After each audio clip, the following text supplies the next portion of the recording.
You're listening to Free Zone Radio.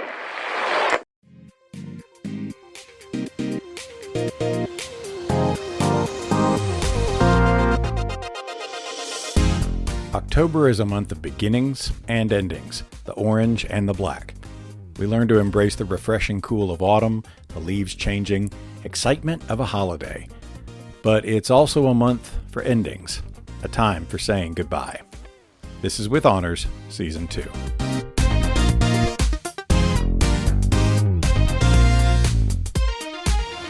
Some may dread the experience, but for me, getting a Practicum student or a student teacher is like waiting for Halloween. It's exciting. I love the anticipation, wondering who's going to walk through that door, what they'll be like, what experiences we'll have together, the cool lessons they'll get to experience, and how my classroom might change because of the work we do together. Halloween certainly has its monsters, and a new observer in the room could certainly be that monster with a basket full of issues. But there could also be a lot of great memories ahead of us, a whole season of tricks and treats. And this semester, that treat came in the form of Miranda. I'm Miranda. I'm a senior at Tennessee Tech, and I got the privilege of being a Practicum student at White County High School. This was just an opportunity for me to observe different classes and kind of build my teaching abilities and stuff like that, and it's been such a great opportunity. I've loved the class that I had this semester and my mentor teacher. And yeah, it's just been so fun. I've just loved every second of it. Tennessee Tech University has been such a generous partnership. I've been lucky enough to foster Practicum students and student teachers from TTU for years, and I keep urging them, send me more, send me more. When I found out I'd be getting a Practicum student for September and October, I was thrilled. I had my class do a characterization exercise predicting what we expected from a woman named Miranda. When I met her in the front office that first day with our supervisor and one of our principals, she beamed with a ready smile, had an enthusiasm to see our room and class, and an obvious, genuine love for the experience. These past several weeks, she's become part of our daily routine, a regular name in the room, a fixture of our classroom. But now, as October draws to a close, so does her time with us. And I don't believe that life ever fully ends. It just changes. This experience is not the final end of anything, just a turn in the path of our teaching partnership together, the next step. Miranda's finishing her last semester before she heads out to student teach in Belgium. That's right, Belgium. This conversation, just like October, is about beginnings and endings. It's about what happens when my classroom becomes another teacher's training ground, when the lessons we teach go farther than we can follow, sometimes all the way across the ocean. Miranda and I reflect on what we've learned from each other, what she hopes for in the next classroom where she welcomes new voices, and how even after she leaves us, the echoes of her season here will stay. And that's what teaching is, leaving behind something more important than yourself, a thing that continues to grow.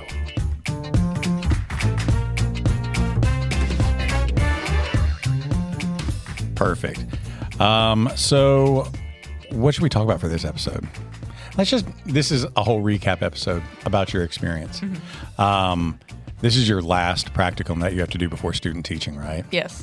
How many practicums do you have to do overall? You have to, for English education at Tennessee Tech, you have to do 2 semesters of practicum. You have to do one at a middle school and one at a high school, which was this semester. And I did the middle school practicum at White County Middle School last semester also. So I've been here at White County for both semesters. Rock.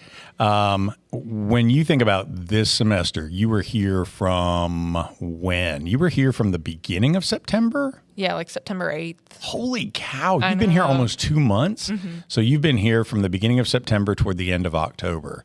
So overall, what's your experience been like? It's been fun. I was a little nervous walking into high school, especially because I've heard from like a bunch of other teachers that they thought I would do great in middle school. So I was a bit like apprehensive about coming into high school and if I would be able to like challenge them as best as I could. I have loved the high school so far. I've loved all the students this semester. I love the material that y'all go over. I've loved every single part of it, especially the students specifically. And it's just been like so cool. Do you think that, how was I thinking this? Because you've had sophomores this semester. And what if that had been a different classroom? What if you had had regular level seniors? Or what if you had had, I don't know, a mixed level kind of class with junior English? I was just trying to think of, would older kids have impacted that perception at all? Sophomores are still kind of young. Yeah. They're still kind of young in a way. I still think I would have liked it either way. One thing that I thought I would like about high school, which I still think it to this day, is I can actually talk to these students a little bit more, and and I can almost relate to them since I'm kind of closer to their age. Like middle school, kind of, but I don't feel like I can talk to them as much as I can with older students. Yeah. So I feel like either way, the experience would have been good. Maybe like some students might be a bit more difficult depending on classes and stuff, but yeah, I just loved the high school period. I would just love to be a high school teacher. That is a unique thing to getting to work with the high school kids as opposed to the middle school kids. And not that middle school kids can't have, I don't want to say mature, but older conversations about stuff. But yeah, high school kids, it's a lot easier to talk to them about stuff too. We just did an activity today that I periodically do called Biscuits with the Boss, where we bring in breakfast for them and they're allowed to ask anonymous questions of the teacher. And you don't have to answer. But I mean, we're opening the door to having those real conversations. Is there a standard that's attached to it? I mean, yeah, in a way, everything that we do is. But it's just supposed to be a chance for, let's have real conversations about things that we don't always get to talk about during like lesson plans and stuff. When you think back on your semester this year, what has been the most challenging thing, though, that you really had to work at? Maybe it wasn't like a super big mountain to climb, but if there was a challenge. Making sure I'm meeting like the needs of my students, because I had honors. I had to observe an honors class this semester, and so like that's obviously very different from a regular level English class. So I was nervous if I would be able to like meet the needs of what they needed to learn and be able to challenge them enough, but like not too much, but not too little to where like a regular level class can answer this, because honors and like AP and stuff, you have to challenge them more. So that was something I had to learn, was how much do I challenge? I had to find a middle ground between that. How did you do that? How did you challenge them without babying them or spoon feeding them? Just giving them the opportunity to lead, because like, especially coming from like a middle school practicum, like you want to baby them. Like that's what I experience more. Like you want to help them in any way, but they have to, they kind of have to facilitate their own learning by themselves. I can't just be giving them every single step. So I had to learn to just let them take the reins and just kind of step back and like mentor them and facilitate like when I can, maybe ask a couple like reflection questions or something like that, but like making sure they're the ones that are thinking it through. And I get like so nervous when I ask a question and it like takes them a minute, because I'm like, oh, do I need to ask them again? The panic. Do I need to ask a simpler question? But no, just making sure they're taking the reins and I'm not like grabbing them by their throats and making them answer, That's a really hard thing for me to do, because on the one hand, I agree. You want the honors kids or the AP kids, or heck, I want my my regular level kids to do the same thing too, where they're taking responsibility for what they do. But I know he's a control freak about a lot of things. But also B, they are still kids. Yeah. They are still kids. And I have grown people in this country, grown English teachers in this country who, don't feel the confidence to teach a Shakespeare sonnet, or I need to Google that before I teach it, whether you have your own thoughts about it or not. So it's like the kid doesn't necessarily have the weight of that background to make those decisions and take responsibility for navigating their learning. They want us to be a guide on the side. I'm happy with that too. But sometimes they need a lot more guidance than they need on the side, You taught a lesson this semester for your observation. Tell us about what that lesson was like. So we were learning, they were learning sonnets this past week. So I was teaching them English sonnets and how to look at the overall shift and emotional tension through the structural components of a sonnet. And that was kind of difficult because sonnets are not particularly my favorite type of poetry. I'm more so lyric and free verse, which I feel like a lot of people can say. So I was worried if I was both teaching them the right things or if I was challenging them enough, just stuff like that. If I was challenging them correctly and was my mentor teacher was he liking what I was teaching? Just stuff like that. Did he like the sonnet typing stuff? Just different stuff. Do you know that you taught me something during that lesson? Really? What? So I have taught sonnets since fall of 2007, and I have always taught that English sonnets are built this way, Italian sonnets are built this way, and I know that Italian sonnets have that turn between the top 8 lines and the bottom 6 lines, and that you're kind of twisting from your consideration here into how you look at it here. We call that the volta. And I know I always teach that in the Italian style. I never teach that as part of the English style. Mm-hmm. And I know in my gut and in my head that you progress through the quatrains of the English sonnet. You look at these 4 lines and then the metaphor in these 4 lines, and how does that build into these 4 lines? And then you get to that couplet that is your takeaway message. Mm-hmm. I know in my head there is a shift there. But I never thought about that being a volta too. Mm-hmm. And you had taught the kids, well, in the Italian sonnet, it happens right here. In the English sonnet, it happens right here.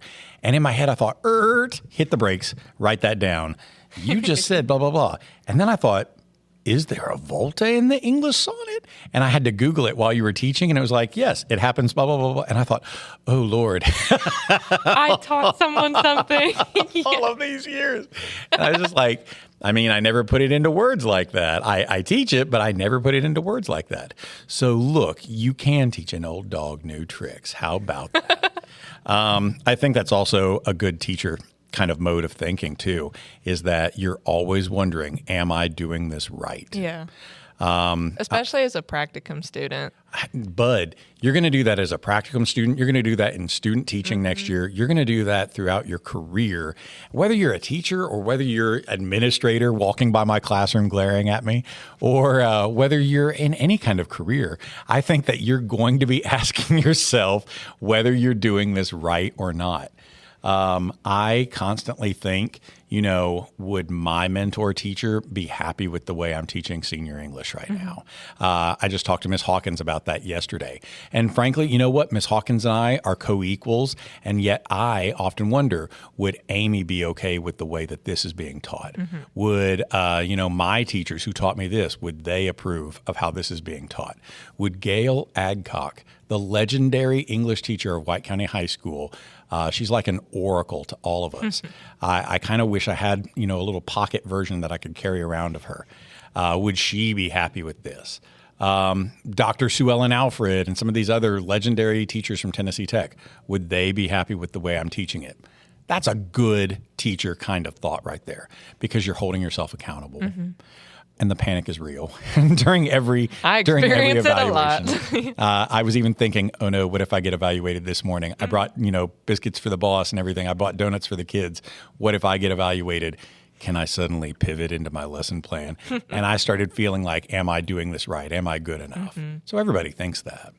Overall, your lesson was teaching about how structure contributes to a shift in message in the story. Mm-hmm. On a scale of 1 to 5, 5 being your best, 1 being your worst. How do you think you did? Overall, you were about what? I got 3.5. Hey, that's good. Yeah. That's good. You don't sound like you're very happy about it, but 3.5 is good. It's that perfectionist in me. I want to do better, and I want everything to be picture perfect all the time. But it's not going to be like that, especially when this is my second time in the classroom, and I have to keep telling myself that. Yeah. And also, it's my first time actually kind of creating the lessons myself, because I had to deal with a scripted curriculum last semester, and those were just handed to me, and I really just had to make a slideshow for it. But like this, I got to choose the activities and all that, so that was very different. I was going to say that too. You working with the middle school last year, they are on a scripted curriculum. But here, this practicum, you're with an honors class that is not on a scripted curriculum. So when you're thinking about how do I hold them accountable, how do I not spoon feed them, and yet how do I teach them the things they need to know and challenge them? Yeah, a scripted curriculum keeps you in a narrow lane of what you're allowed to do. I think it was good for a first practicum because it really taught me about like how to like structure, and like it didn't make me feel like as anxious about like what I was teaching. Like it was. I liked it for the first like overall like introduction of teaching. Like I liked getting to experience that, but overall I would say the high school and like their curriculum and stuff, it's so much better, and I like it so much more. I like how more freeing it is, and like I have more opportunities to do stuff like I want to do, but also consider what they want and maybe try to incorporate it as well. So but it was good to experience both. I think a lot of the people that are decision makers with scripted curriculum say that it's great for like a beginning teacher, like a new first year teacher who you do have the curriculum and instruction kind of background, but you've never actually put it into practice of creating an entire pacing guide for a semester, and what does that look like? Even if you joined a department of people who had experience with it, you've never done it. So maybe a scripted curriculum could be good for a first year. Would you be okay if your first job, you had a scripted curriculum? Let's say it was high school. If it was just for like my first year teaching, I wouldn't care as much, because like the first year teaching is always going to be like one of the tougher years, because you're literally just thrown in after like, hey, you did pretty well in one semester, here you go, here's your own class. I think it would be good to like help ease stress and like anxiety of it, like, do I know what I'm doing? But like after that point, I'm like, not really, because like the structure is good, but I want to be able to do it my own way at some point. But I think like the first year or two, it's helpful, it can be like beneficial, but I would ultimately really not want to teach like that for 30 years. Right. Man, that's my idea on it too. And I don't think we do this. Maybe there are districts out there that do this way, where your first, let's say you got hired, your first 3 years, Ms. Boyd, you're on a scripted curriculum. And then as long as your achievement scores are meeting your benchmarks after year 3, congratulations, you're part of our faculty. You are now allowed to stick with the scripted, or you can adapt or whatever. But then what if your scores fall down back on the scripted curriculum until we get those scores back up? Like, why don't we do that? But I feel like the schools that have the scripted curriculum stay with the scripted curriculum. Yeah. We don't deviate from that. I feel like that's unfair.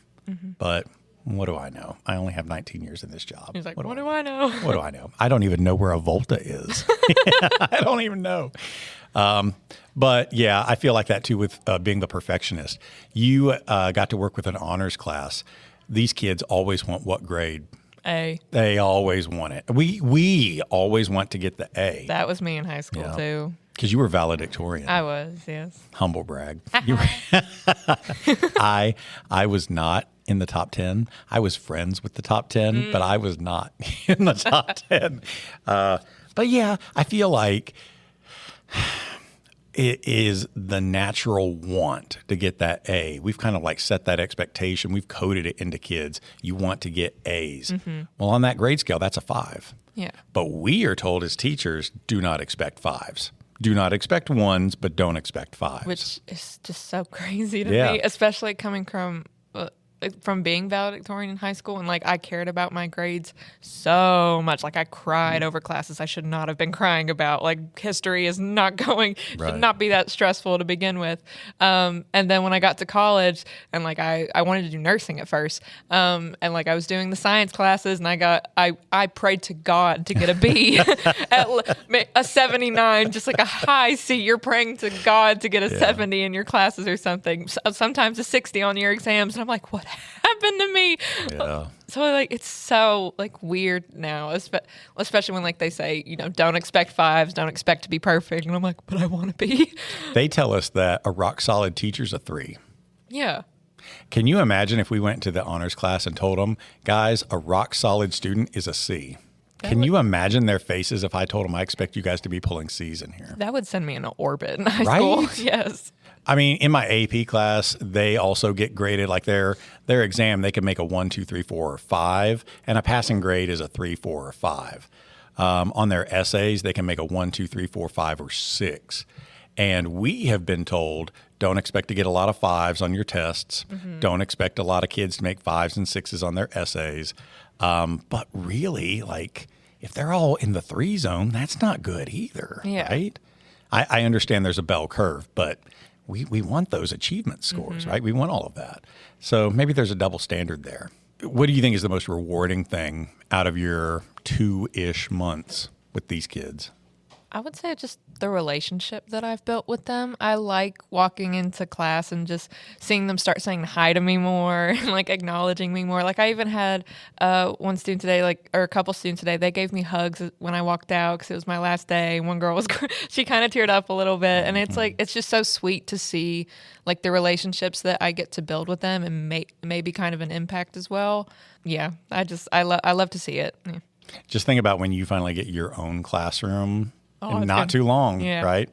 And you're going to be able to do the same thing. If these kids react that well with you, you're going to have good classes. Mm-hmm. You're going to have rough classes. Mm-hmm. There's always going to be a class you just don't click with. Yeah. But there are going to be plenty of classes that are going to be like your inner circle that they really jive with you. Mm-hmm. You're going to have a whole lot of that coming up. I'm going to cry a lot.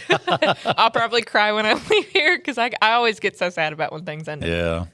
Well, it's not ending. Yeah. But you do get to start your student teaching next year, and you're doing a cool twist on student teaching. Mm-hmm. What's yours going to be? I'm going to be student teaching in Belgium. Why are you going to Belgium? Don't we have high schools in America? Yeah, but it's Belgium. Yeah, that's true. That's true.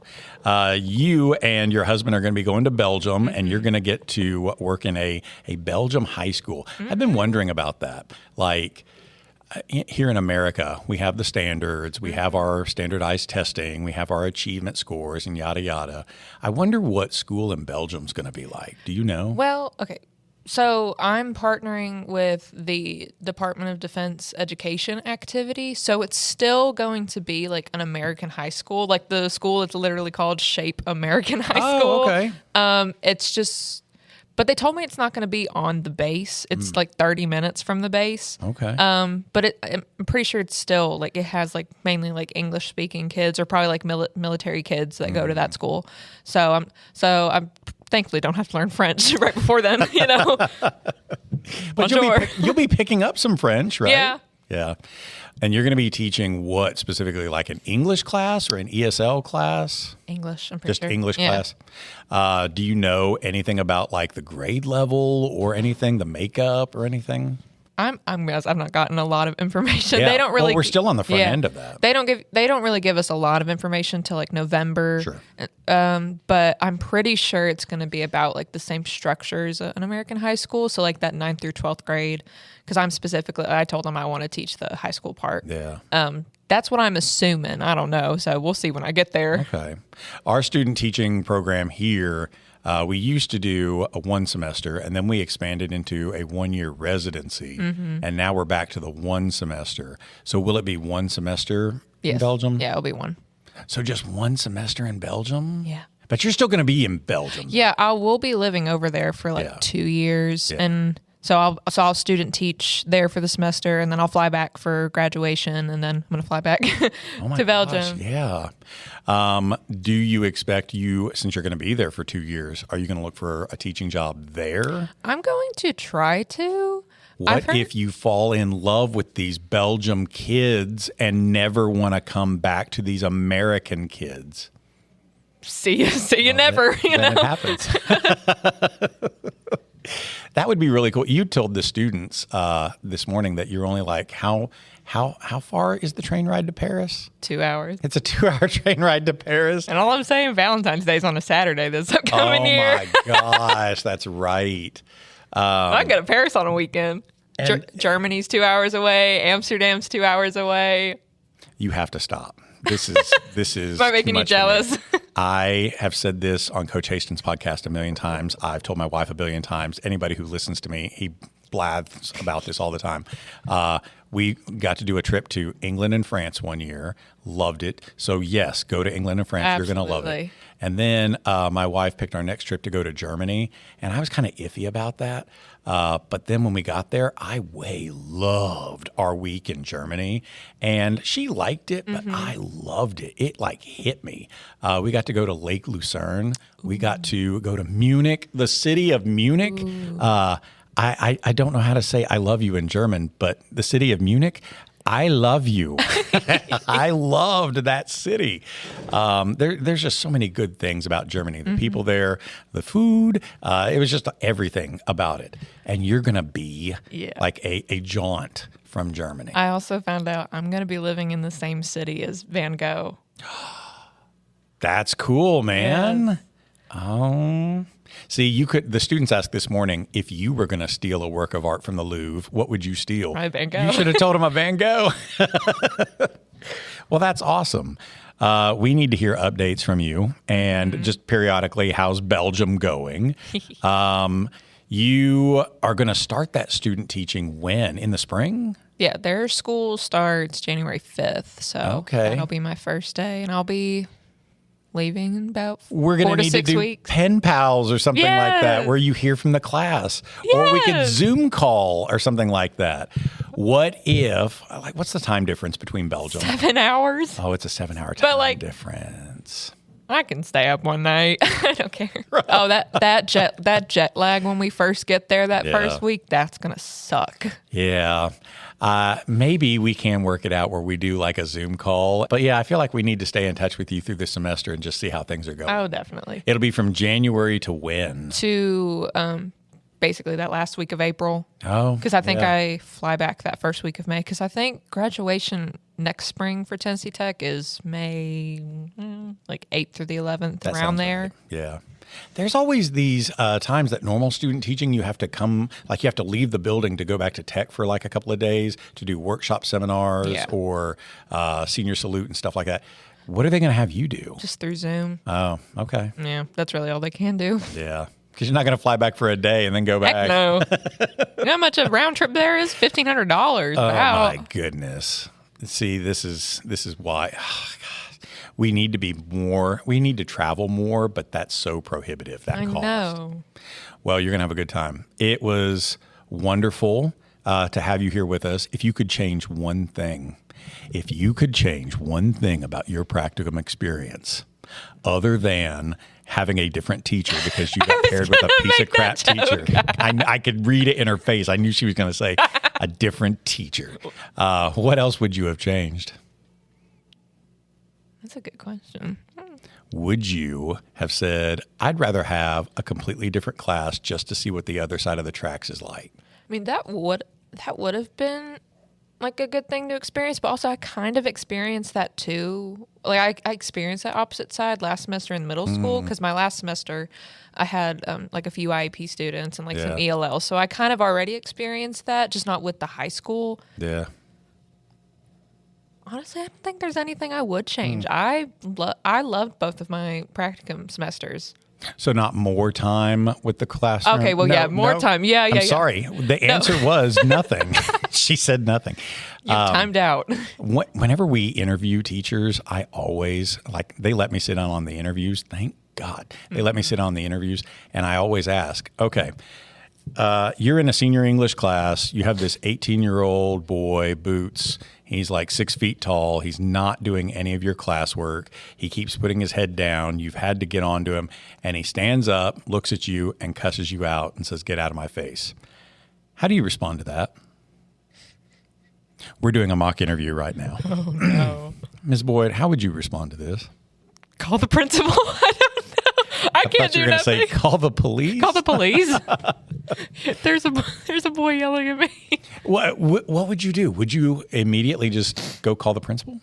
I mean, if I like done everything I can, like I'm not saying like threaten him, but like Right. if you don't stop, I'm gonna like do this, and this, and like he still doesn't stop, then yeah, because what am I supposed to, especially right now, I don't know what I'm supposed to do. Right? Yes. We also live in a gray zone up to a point where I feel like that was different decades ago.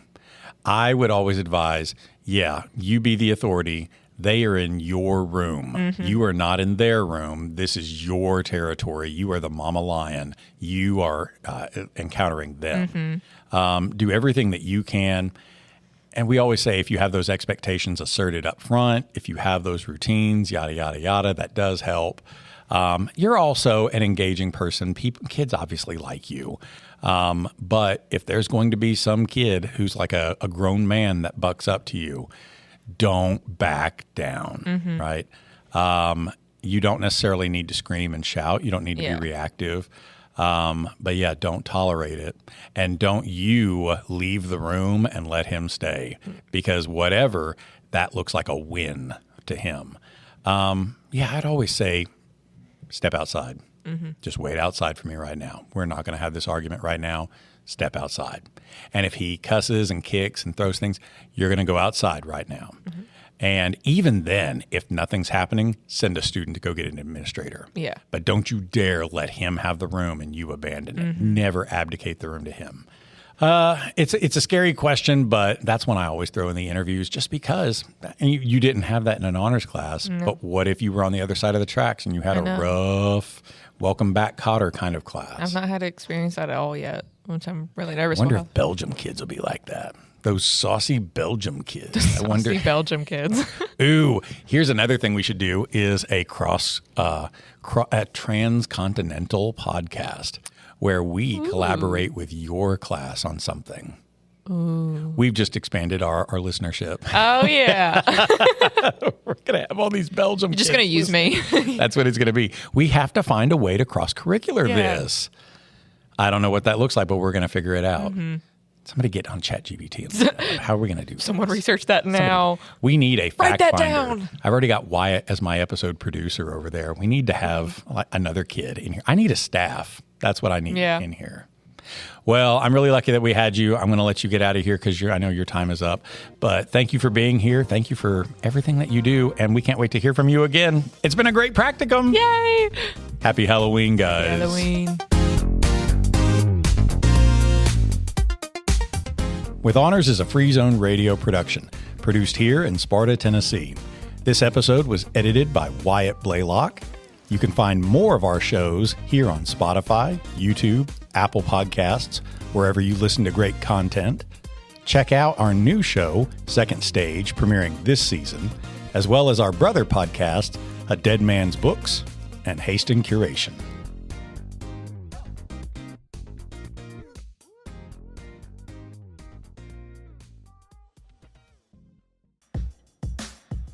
Hey everyone, my name is Drew, and I want to talk to you about my show, A Dead Man's Books. The show was created with the mindset of whenever I pass away, as morbidly as that sounds, that my children would inherit my books, and of all the things that I'm going to pass down to them, I think that that's the one thing that I want them to make sure that they keep and go through on their own time, but I want to be there next to them whenever they read these things. And so I created a podcast so that they could go back and listen to me and my friends and other people as we read through these books and what we had to think about it. But it's grown to so much more. We've got authors we interview. We talk about everyday life. We talk about how literature connects to life. All of those things in one place. And now we want you to come along with us and join us. This is a podcast not just for my kids, but for everyone who loves to read, everyone who loves a good story, everyone who's a parent, everyone who's a teacher, everyone who just enjoys literature. This is a place to come. So come join us every Monday on A Dead Man's Books.